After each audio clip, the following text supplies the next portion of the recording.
আসসালামু আলাইকুম। আজকে আমরা আপনাদের জন্য এক্সেলের একটি নতুন ভিডিও নিয়ে হাজির হয়েছি। এই ভিডিওর মাধ্যমে আমরা আজকে পিভট টেবিল কিভাবে ইউজ করতে হয় তা জানার চেষ্টা করব। এখানে আপনারা দেখতে পাচ্ছেন এবিসি কোম্পানির কিছু এমপ্লয়ির মান্থ ওয়াইজ স্যালারির একটি শিট রয়েছে, যেখানে প্রথমে রয়েছে employee ID, then employee name, month, net salary এবং রিমার্কস। এখন আপনার সিনিয়র এখান থেকে একটি ডাটা টেবিল রেডি করতে বলল। সেটা কিভাবে পিভট টেবিল থেকে আমরা রেডি করব তা আমরা এখনই দেখে নিচ্ছি। প্রথমে আমরা পিভট চার্টে যাব, then select a table or range. এখান থেকে আমরা টেবিল রেঞ্জটাকে সিলেক্ট করব।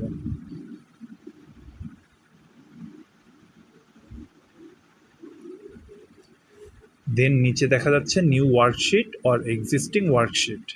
আমি এক্সিস্টিং ওয়ার্কশিটেই ডাটাটা শো করব, তাই আমি এক্সিস্টিং ওয়ার্কশিট সিলেক্ট করে লোকেশনটা সিলেক্ট করে দেব যেখানে আমার ডাটা টেবিলটি শো করবে। আপনারা চাইলে নিউ ওয়ার্কশিটেও ডাটা শো করতে পারেন। এবার আমি লোকেশনটা সিলেক্ট করে দিচ্ছি, দেন ওকে। এবার দেখতে পারেন আমাদের পিভট চার্ট ফিল্ড শো করছে। যেহেতু আমরা এমপ্লয়িদের মান্থ ওয়াইজ স্যালারির একটি সামারি রেডি করব, তাই এখানে আমরা এমপ্লয়ি নেমটাকে ড্রাগ করে নিচে নিয়ে আসব, দেন মান্থকে লেজেন্ডে ড্রাগ করে নিয়ে আসব এবং নেট স্যালারিকে ভ্যালুতে নিয়ে আসব, যেহেতু নেট স্যালারিটা আমরা ক্যালকুলেশন